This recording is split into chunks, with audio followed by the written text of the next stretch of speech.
شہادت کی خبر ملی، آپ نے اس کو ایک طرف کیا اور آپ کود پڑے.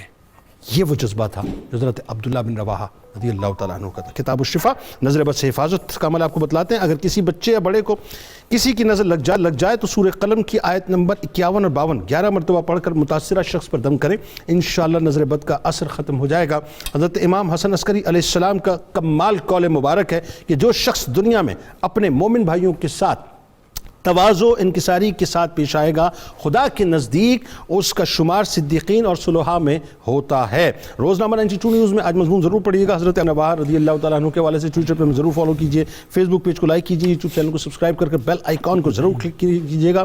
ہمارے ساتھ ملک کے ممتاز ثنا خان جناب حافظ محمد سہیل نظر صاحب موجود ہیں. آپ کو خوش آمدید، السلام علیکم. ان سے منقبت کا نذرانہ انشاءاللہ پیش کروائیں گے. اس دعا، اس امید، اس یقین کے ساتھ اجازت دیجیے کہ لا یؤمن احدکم حتی اکون احب الیہ من والدہ وولدہ والناس اجمعین. اللہ تعالیٰ آپ کا، ہمارا، ہم سب کا، پاکستان کا اور امت مسلمہ کا حامی و ناصر ہو. آمین.